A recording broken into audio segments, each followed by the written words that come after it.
वो हर से छोटा होता है, वो क्या कहलाता है? वो कहलाता है उचित भिन्न। जैसे कि 3/4, 2/3, 5/7। यहाँ पर क्या है? अंश, यानी जो ऊपर वाला हिस्सा है वो हमेशा नीचे वाले हिस्से से छोटा होगा। हमेशा ऊपर वाला नीचे वाले से छोटा होगा, उसको बोलते हैं उचित भिन्न। तो जब भी ऊपर वाला नीचे वाले से छोटा होगा तो इसका मान भी हमेशा क्या होगा? 1 से कम होगा। जैसे हम देखें 2/3 का मान क्या आएगा? कोई मेरे को बताएगा? 2/3 का मान क्या आएगा? भाग करना सबको आता है ना? भाग करना सबको आता है, तो मेरे को बताओ कि 2/3 का भाग क्या आएगा?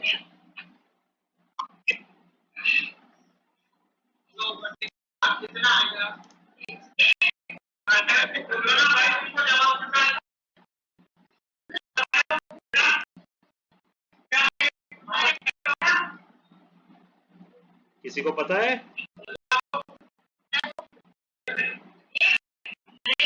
एक नहीं आएगा, नहीं, ये आएगा दशमलव में, हमें देखना है। जैसे तो दशमलव में कितना बैठेगा? ये बैठेगा 0.66, और इसे हम आगे तक लिख सकते हैं, तो 0.66। तो ये क्या है? ये 1 से छोटा है या बड़ा है? 0.66 1 से बड़ा है कि छोटा है? छोटा है। तो इसका मान क्या है? हमेशा 0 से 1 से कम आए।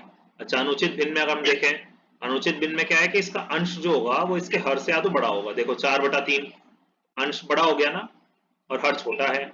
या फिर उसके बराबर भी हो सकता है, जैसे 3/3। तो इसका मान या तो 1 होगा या 1 से बड़ा होगा। तो इसका मान जो होगा या तो 1 होगा, जैसे 3/3 का मान कितना है? 1 है ना। और 4/3 का मान कितना बैठेगा? 4/3 का मान कितना आएगा? 4/3 का मान आएगा 1 पॉइंट, बताओ आगे कौन बताएगा मेरे को? 3। देखो अपनी कॉपी में सब, दशमलव में भी ये आंसर लिख लेना, जो दशमलव में मैंने लिखा है ये भी लिख लेना।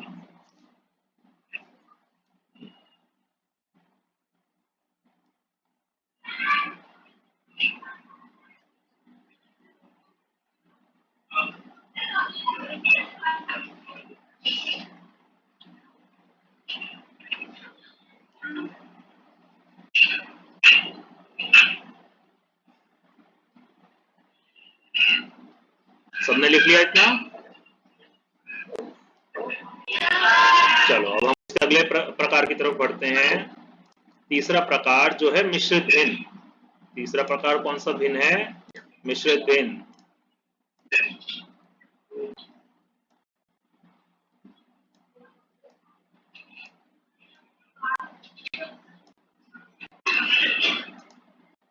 लिखेंगे पहले सब लोग। जिस भिन्न में एक पूर्ण संख्या वाला भाग और एक भिन्नात्मक भाग होता है उसे मिश्रित भिन्न कहते हैं। जैसे 5 3/4। मिश्रित भिन्न को मिश्रित संख्या भी कहा जाता है। देखो इसे इस तरीके से लिखते हैं, जैसे कि 5 3/4। ये क्या होता है? ये होता है मिश्रित भिन्न। पढ़ा है इसे आप लोगों ने पहले?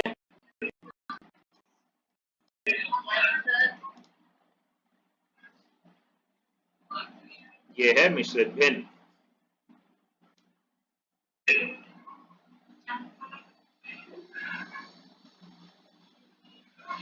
लिख लिया? लिख लो।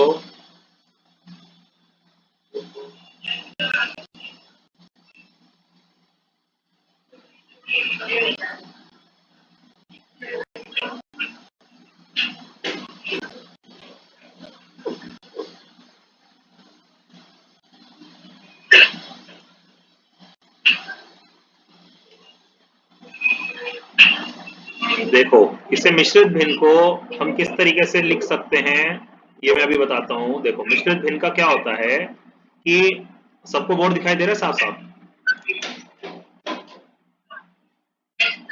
ठीक है, तो सब लोग बोर्ड पर देखना, सब लोग ध्यान से बोर्ड पर देखना। जैसे हमारे पास एक उदाहरण है यहाँ पर मिश्रित भिन्न का 5/3/4। ठीक है, तो इसे हम और कैसे लिख सकते हैं, मिश्रित भिन्न की जगह इसे उचित या अनुचित भिन्न भी बना सकते हैं। उसका क्या तरीका होता है कि यहाँ जो नीचे वाला है उसे हम यहाँ पे ऐसा कैसे लिख देते हैं, हर को ऐसे के ऐसे ही लिख देते हैं। फिर इस हर की साथ वाली जो संख्या है इसे गुना, इस वाली संख्या से क्या किया जाता है, गुना, यानी हम 4 गुना 5, और जो भी उत्तर आएगा, जो भी उत्तर आएगा उसके अंश को जोड़ देंगे, जो भी उत्तर आएगा उसमें इसके अंश को जोड़ देंगे। तो 4 गुना 5 करके कितना बनता है, 20। फिर हम 20 में क्या करते हैं, हम इसमें 3 को जोड़ देते हैं, ये बन जाता है 23। तो इसे हम 23/24। तो ये बताओ, ये उचित भिन्न है कि अनुचित भिन्न है?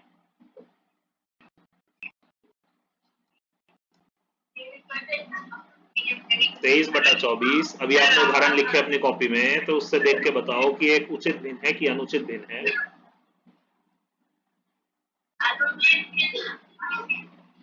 अनुचित भिन्न। बहुत अच्छे, ये क्या है, ये एक अनुचित भिन्न है।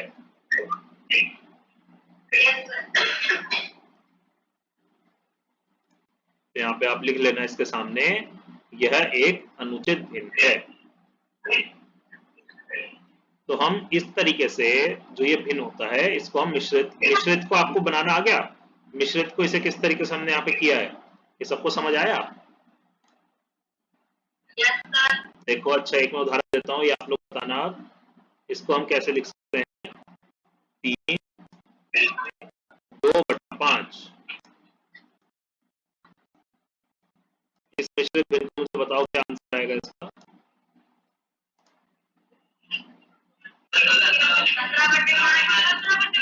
17।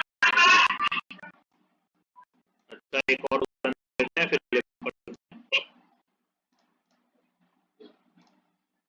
एक आप मेरे को बताओ, 4/1/3।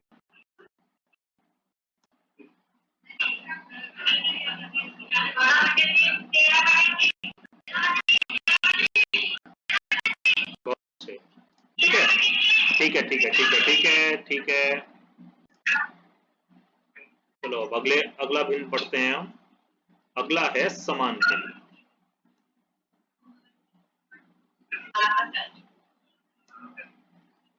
हम आखिरी अपने प्रकार के बारे में पढ़ रहे हैं, जिसको हम क्या बोलते हैं, समान भिन्न।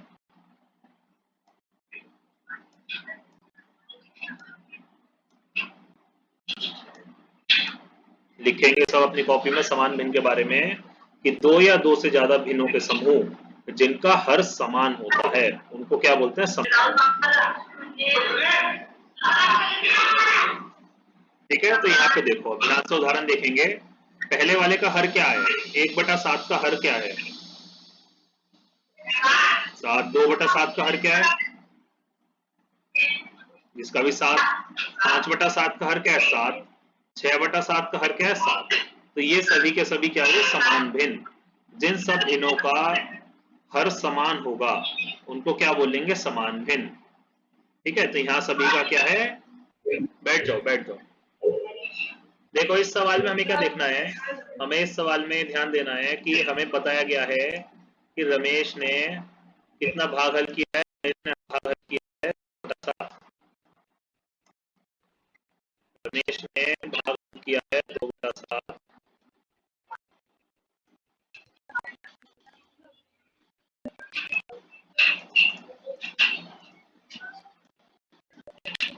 और सीमा ने किया है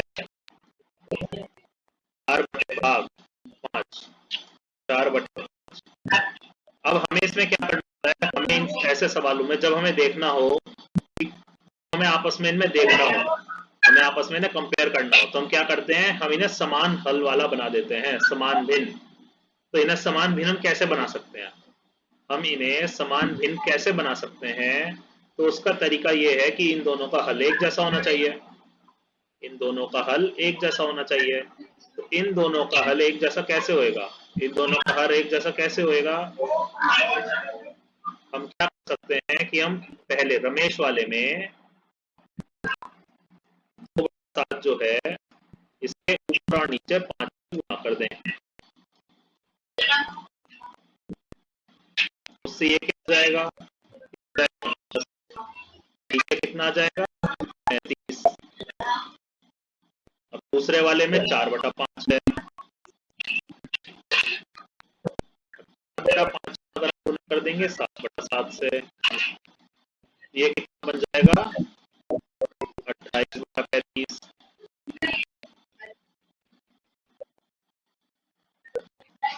ठीक है, तो अब हमारे लिए क्या हो गया? आसान हो गया। अब हमें बस इन दोनों में आपस में देखना है कि 10/35 और 28/35 कौन सी संख्या बड़ी है।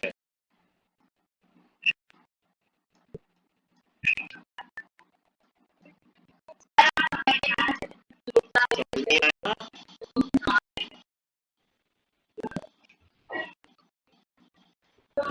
किसे किसे समझ नहीं आया? जिसे समझ नहीं आया हाथ खड़ा करो।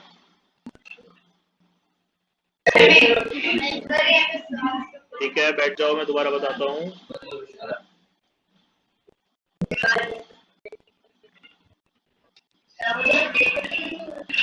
देखो, इस सवाल में हमें क्या कहा गया है कि रमेश ने एक प्रश्नावली का 2/7 भाग हल किया, ठीक है, और जो सीमा है उसने उसी प्रश्नावली का 4/5 भाग हल किया। तो यानी हमें इन्हें आपस में से देख के बताना है कि किसने कम भाग हल किया है। हम जैसे पहले करते थे ना, देखो छोटी क्लास में हमें बताना होता था कि 7 और 10 में से क्या छोटा है। तो क्या छोटा है 7 और 10 में से? ऐसे लिखते थे ना, 7 और 10 में से 7 छोटा है। तो इसी तरीके से इस सवाल में हमें पूछा गया है कि 2/7 और 4/5 में से क्या छोटा है। 2/7 और 4/5 में से क्या छोटा है। अब हम ऐसे तो देख के बता नहीं सकते, हम ऐसे ही इसे देख कर तो बता सकते कि इन दोनों में से क्या छोटा है। तो हम इसके लिए क्या करते हैं, जब भी इस तरीके का सवाल आता है तो हमें इसे समान हल का सवाल बनाना पड़ता है। समान हल, समान हर। समान हर कैसे आएगा? अगर ये नीचे की दोनों संख्या एक जैसी होंगी। समान हर कैसे होएगा? अगर दोनों नीचे की संख्या एक जैसी होगी। तो वो उसके लिए हम क्या करेंगे, हम कुछ ऐसी संख्या से गुना कर देंगे ऊपर और नीचे को कि इनका हर आपस में समान हो जाए। हम ऐसी संख्या से गुना कर देंगे अंश और हल को कि इनका जो हर है वो समान हो जाए। तो यहाँ पर ऐसी कौन सी संख्या दिख रही है, मेरे को कोई बताएगा? अगर हम गुना करते, देखो 5 की हम 2 से गुना करें, फिर अगर हम 7 की किसी संख्या से गुना करें तो आपस में बराबर नहीं बैठता है। अगर 5 की किसी ऐसी संख्या से गुना करनी है जिससे वह इससे की गई गुना वाली संख्या के समान हो, तो इसके लिए हमने यहाँ पर क्या किया कि हमने इसका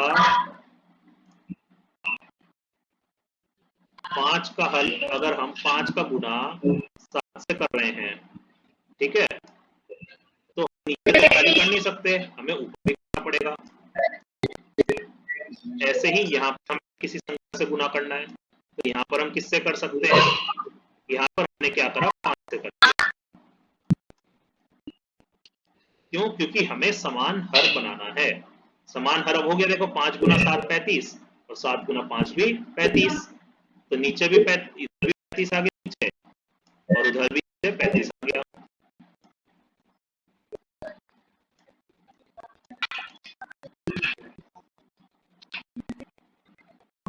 इधर भी 35 आ गया, उधर भी 35 आ गया। तो अब यहाँ पर क्या हुआ, ये हो गया 10/35, क्योंकि 5 गुना 10 भी कराना है। और ये कितना बन गया, ये बन गया 28/35। समझ आया इतना? आप सब आ गया सबको? ठीक है, और 10 और 28 में से क्या छोटा होता है? 10 और 28 में से क्या छोटा होता है? तो हमें सीधे सीधे यहाँ पर पता चल गया कि 2/7 जो है वो 4/5 से छोटा होगा। तो 2/7 जो है वो 4/5 से छोटा होगा। तो हम क्या कहेंगे कि रमेश ने कम भाग हल किया। हम क्या कहेंगे? रमेश ने कम भाग हल किया। समझ आ गया? सब लिख लो कॉपी में।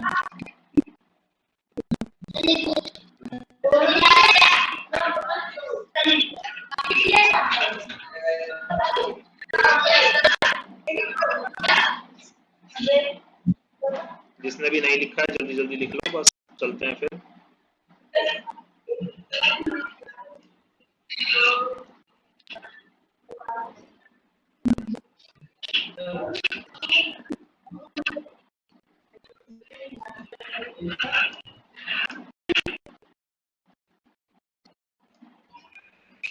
ये बात सबसे अंत में लिख लेना,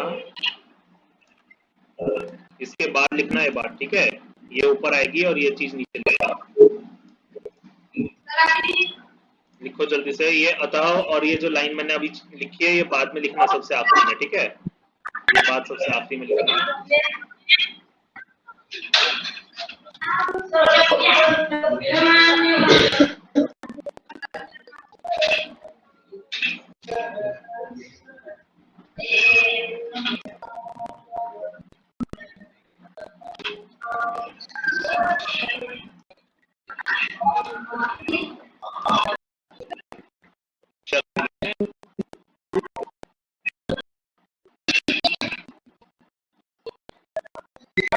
सबको समझ आ गया?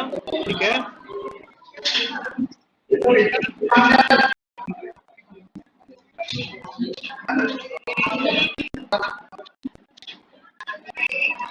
ठीक है, सबको समझ आ गया?